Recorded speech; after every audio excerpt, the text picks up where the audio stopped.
What's up, guys? Welcome to Run It Back, and I'm your host. As always, it's me, Blair. It's my podcast. I'm always the host. Okay, I don't know why I keep feeling the need to always do that. Whatever. Look, this episode is awesome. It's just riddled with nostalgia. It's fun, man. I have my good friend and comedian Tucker Brookshire. He comes on the pod, and we talk about the classic claymation comedic heist thriller Wallace and Gromit, The Wrong Trousers. Dude, I have not seen this movie in 10 years. And Tucker, he loved it. He's like, man, he said it pretty quick too. He's like, Wallace and Gromit, Wrong Trousers. And we saw that. Dude, it was fun, man. We had a good time. Podcast is a little wild. We get a little bit off the rails, but we bring it back. We always bring it back to the movie we watched. So hey, hope you guys enjoy it. It's a quick one. I think at the end I'll probably throw a couple sound bites or something from, even though it's essentially a silent film outside of Wallace speaking, because the penguin, Feathers McGraw, and Gromit, the dog, have no speaking lines because they are penguins and dogs. Good? We cool? Let's do it. Let's just go. Let's go. I'm gonna play it right now. Here comes the music coming in right now, and we are off. We're rolling, baby. What? We're rolling, baby. We're rolling. Right now? Yeah, baby. Oh! I'm over here getting my paraphernalia together. Not a bad idea. You couldn't have broken it up into fucking smaller pieces, though. Well, you could have, I mean. They don't know what we're talking about. It's okay. I collect Beanie Babies. Oh, man. Dude, I enjoyed it, considering that I saw that movie for the first time when I was in, the 4th grade? I don't remember when I saw it, but well, let's tell them what we watched. I'll cover that in the intro. Oh, you're doing an intro. I do an intro and an outro. You got an intro on this bad boy. Yeah. You're a real casket. You do the top to bottom, huh? I try to, man, because I think it makes it easier for us. There's no script to hit on this. We just kind of roll through. Yeah. I'm always I don't mean to go off topic here. I'm always fascinated by how people start podcasts. I think the key is, it's so much it's like being on set and you're shooting a scene, like, okay, and action. Like, that's so much harder than to just roll through. Yeah, it's like the Apatow way of making films, where they just roll the camera and they riff and they do 200 takes because they have so much money to make it. So I had a film teacher in college who just would shit on that endlessly. He's like, all right, so you can do is you can write a good script, you can flesh it out, pre-production, go on set, ready to go, and you can shoot it tight the way you wrote it. Or you can do the Apatow way and riff for 3 hours. Well, that's why he teaches movies. And who was Apatow? No, I'm kidding. No, but I don't know. You start it. We just go. Well, so I recommended this movie. I love Wallace and Gromit. Gromit? Yeah, Wallace and Gromit. Gromit? Gromit. That's kind of my childhood. It was like that and Three Stooges. You were the Three Stooges guy? Oh, huge Three Stooges. I never got into it. Never once. Wah, wah, wah, wah, wah, wah. When they fucking slap each other in the face. That's one of the funniest bits ever, dude. I think it was ruined for me by the kid that had Asperger's when I was in 6th grade and would just do the voices all day through class. Really? Yeah. For Curly and Moen? And he loved that. He knew them, all the episodes by heart. And he would break in and out of character and do each one. His favorite was Curly. No, favorite one was, who's the mean one? I think Mo. He was mean. This kid was very mean. And him and an autistic kid in the class hated each other. This big rivalry, this big feud. And he would go into doing Curly, and the autistic kid would just sit in the corner, snot coming out of his nose, and go, "Shut up, Aaron!" And then he would break into Mo character and go hard. Dude, I had no idea we went to the same school. When did we have a class together? That was me, buddy. Jeez, I'm right here. You don't have to call me autistic. My God, I come on the podcast. This guy shits on me. No, dude, you're totally the other guy. You're the guy who would have a problem with the autistic guy. Oh. You're the guy who would fight the guy. Oh, I'm not a fighter. I'm autistic. You want a lighter? No, yeah, I'll take a lighter. Yeah, let's do that. For my beanie babies. Oh no. Yeah, I got to fill this dead air. No, I'm gonna smoke a joint while we talk about this goddamn cartoon dog. Boy, we've really hit all we've hit all angles this podcast already. Well, the best part is that you were so concerned with this being a short and concise podcast. We have a central theme, and yet we can still not keep to it. Well, okay. So let's talk about it. Let's get to the movie. Wallace and Gromit, The Wrong Trousers. How many? What are there, like 15 versions of this movie? Of this world, this Wallace series? and Gromit? There's a bunch of them. I think there's a full-length movie. Then there's the one where the moon is made of cheese. Do you remember that one? Yep. The moon is made of cheese. How funny! What a great idea. I think that's so funny. And then there's the one. The movie is like. They made other ones where there's like sheep. Do you remember the sheep where they made like Chicken Run, unbelievable movie. Look them up. Who makes these? Well, they had like a mini series. Remember, because like that the sheep was like an opener for a Wallace and Gromit movie, right? Correct. You know what I'm talking about? Yes. And then they expanded on it and made Chicken Run out of that. Chicken Run I saw in the theaters. Chicken Run, while we're at it, one of the greatest movies about chickens ever made. It's right up there with Super Size Me. They don't do chicken in that movie. You know Super Size Me's bullshit? Yeah, you know that guy's a huge raper. He's a rapist? Dude, he got Me Too'd so hard. Morgan Spurlock? I mean, he got like Me Too'd so... But he's Morgan Spurlock, so nobody gives a shit. Dude, he got Me Too'd so hard, he posted a tweet before the girl came out, and he was like, hey... I'm about to get Me Too'd. That's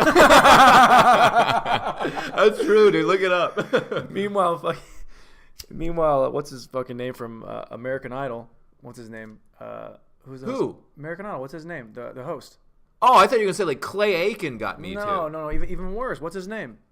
Ryan Seacrest. I almost said Ruben Sutter. Ryan Seacrest got Me Too'd for making a comment to a hairdresser once.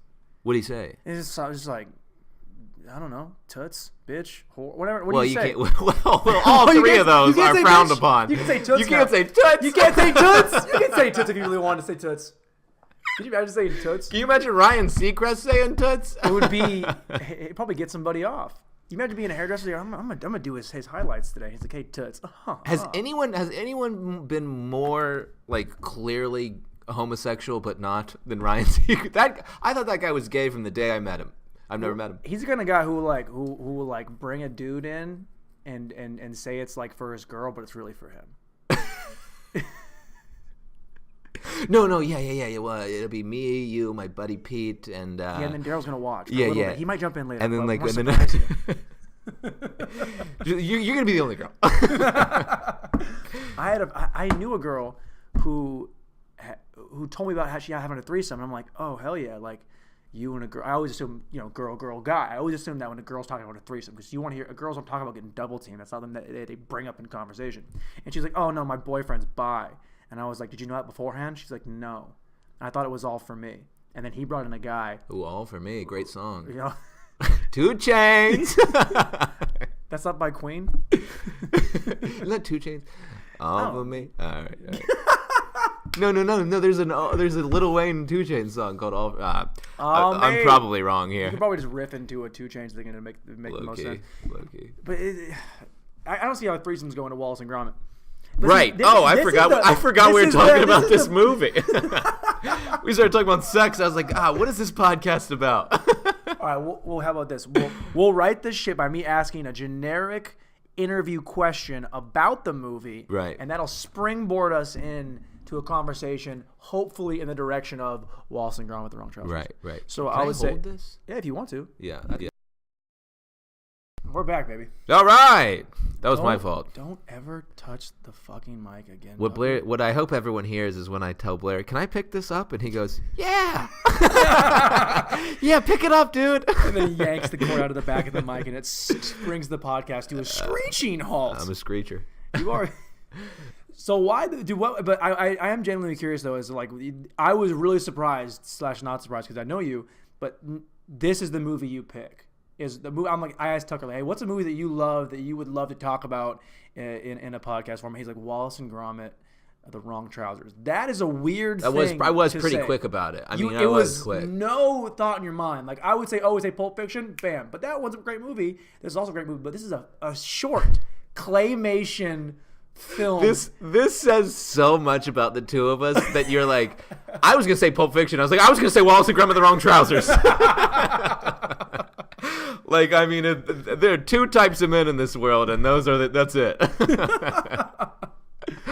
But what was it though? Because you saw it's one of those things where you saw it for the first time as a kid and it always stuck with you, and then you watched it like years later and it held up. Well, I think I remember being like, it's like one of the first things that I remember like really laughing at.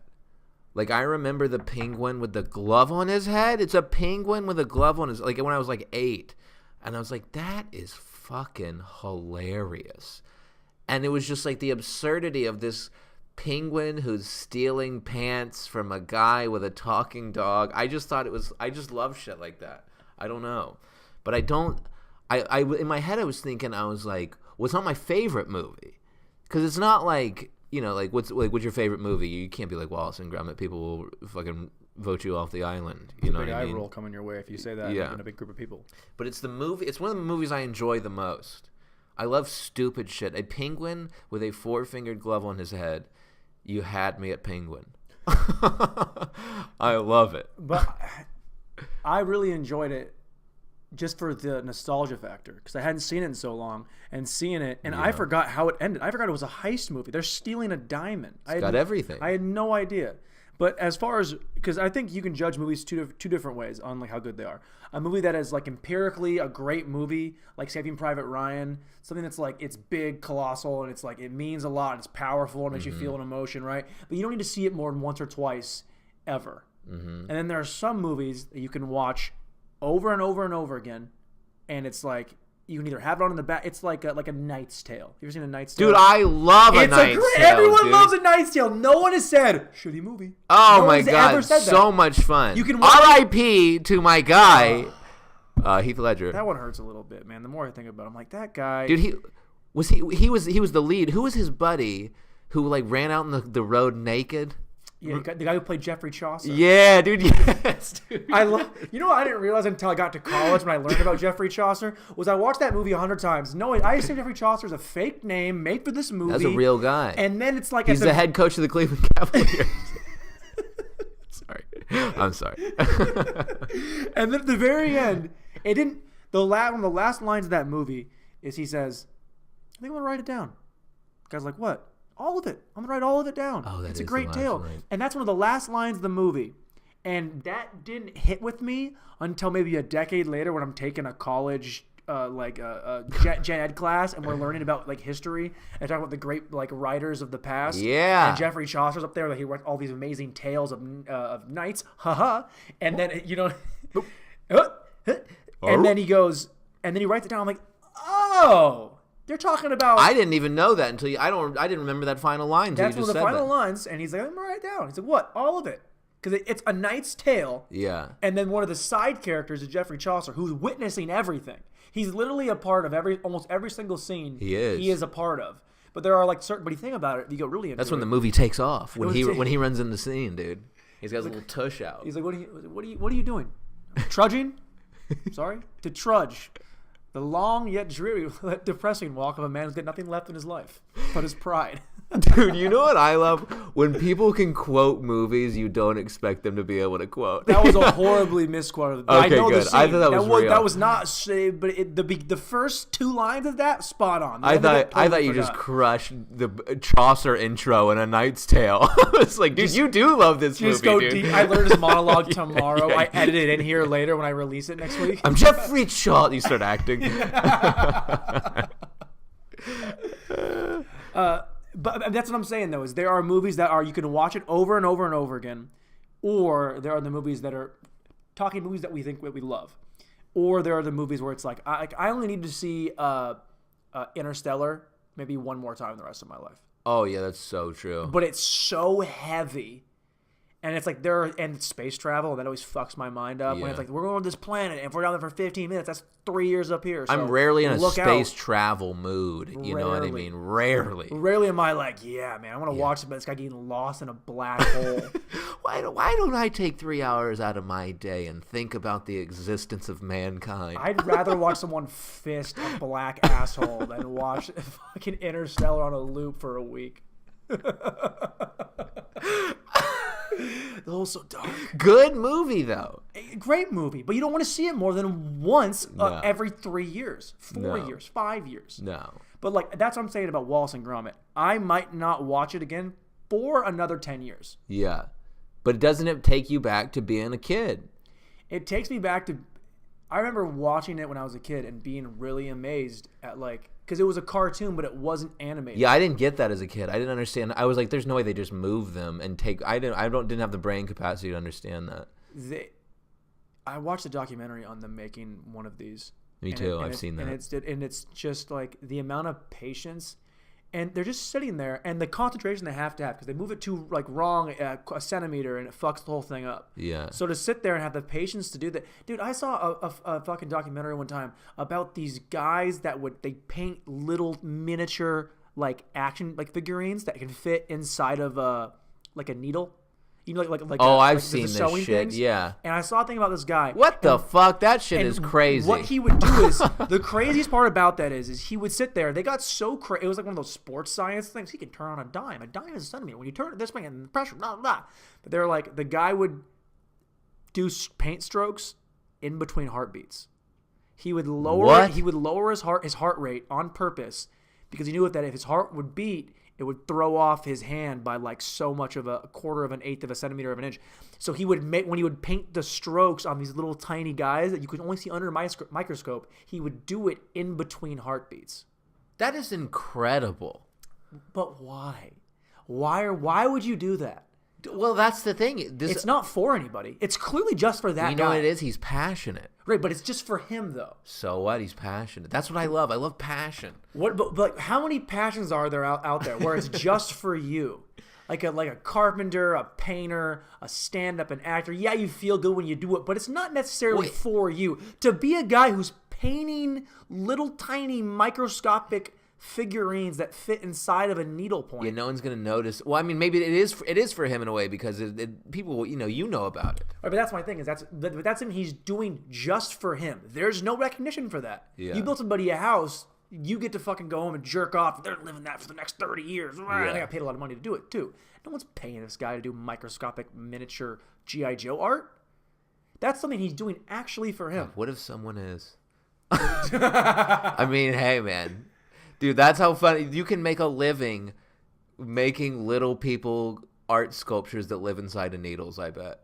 All you got to do is find the thing you're good at. What would you... Okay, so say you have to start something. He is the best guy in the world at that. Yeah, he's and if you can be the best at one thing, you make the money. What if he's like a total narcissist, like sociopath, and he just is like a guy just doing blow every night and just getting fucked up? He's like, what do I do? I'm the greatest at this thing in the whole fucking world. I carve little sculptures into the heads of needles. What's your phone number? Can I take you home? This one is Mario. You hard to be the yellow on his buttons. Took me 6 years. I carved his buttons. I didn't breathe in between my heartbeats. I held my breath for 7.5 minutes. David Blaine, fuck yourself. And you don't like my glasses? He's screaming at a fucking redhead in a bar. Alone. That is hilarious. Oh my god. Okay, but it is but stop motion is incredibly impressive. If you had to pick between doing two things to apprentice for.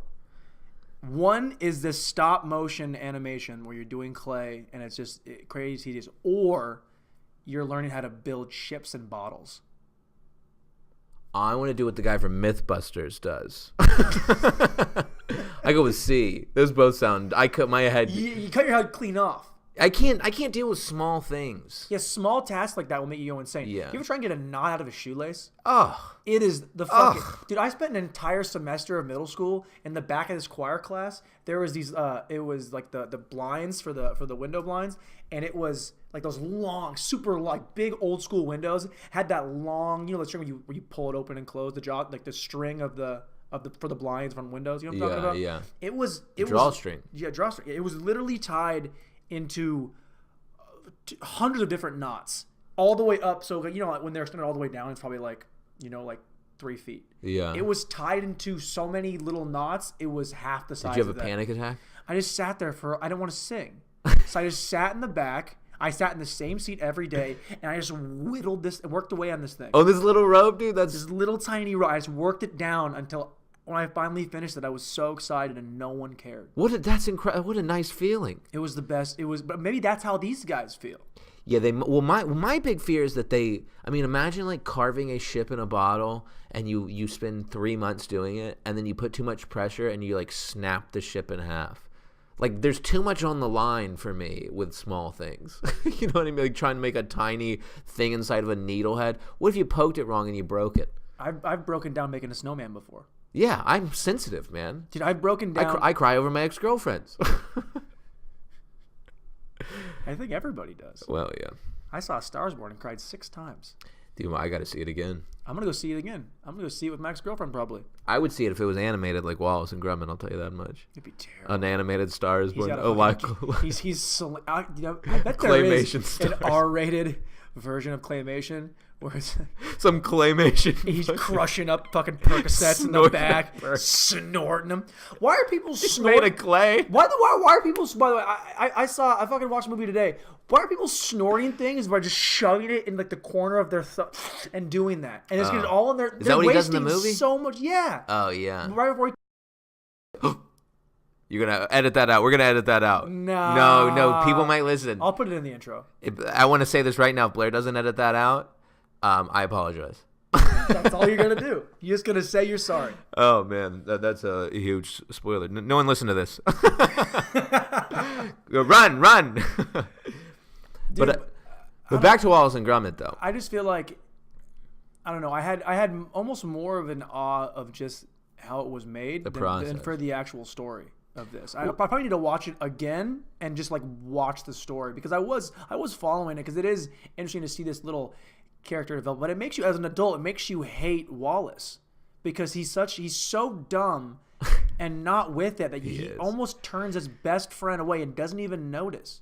Well, you got to think about it from this is a guy whose best friend is a dog that he talks to.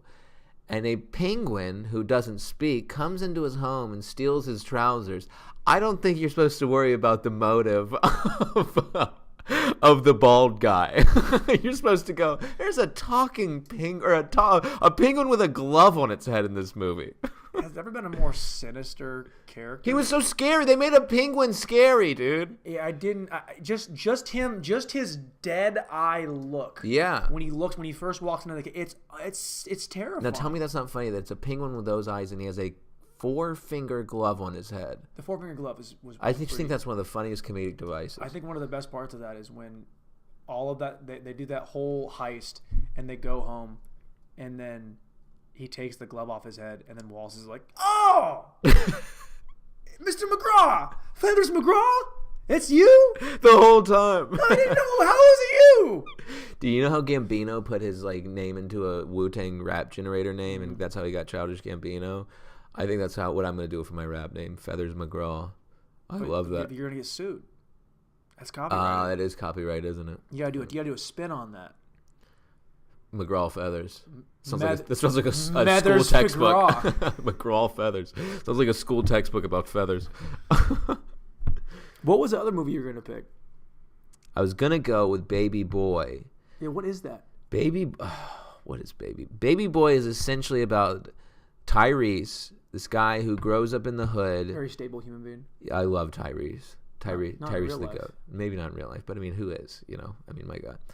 But he's just, all the movie's about is he's just like a dude from the hood that everyone in the hood loves and really wants to succeed. and it's just his like, and that's it. The hood is protecting this guy. Not protecting, but they're rooting for him. He's a guy from the hood that the whole hood is rooting for, and it's like, is he gay? No, it's just like a dramatic. If he's not gay, I don't want to watch it. It's Tyrese. Tyrese not playing a gay guy. Yeah, but that's why he'll never win. He drives awards, cars man. fast. He doesn't have that kind of acting depth. But you go on screen and you fake and you mind blowing a guy. You're getting an Oscar. Dude, Tyrese trying to be a gay actor would be hilarious. Would you? Who's the actor? He was in fucking Coach Carter. He's his kid. Remember that guy? Oh God, I can't remember his name. He's. I saw a movie once in the last year. It was called The Man in 3B. Not about my apartment, but it's called The Man in 3B. And he plays a 20-year-old. He's 37 years old in real life. And in this movie, when it was shot, he plays a 20-year-old. And in the movie, he plays a 20-year-old. In the movie, he plays a 20-year-old. And he's got like the fucking crow's feet on his eyes, and he's got a cold sore on his lip during the movie. They didn't shoot around it. And he falls in love with this dude who's like, he's like, yo, man, I'm just trying to help out everyone around here. Come on, man, you doing good. This is Tyrese's kid? No, it's the kid. It's the guy. I thought this was Tyrese's kid. I was like, whoa, what part did you go from? I was talking about the dude from Coach Carter's kid. Coach Carter's kid.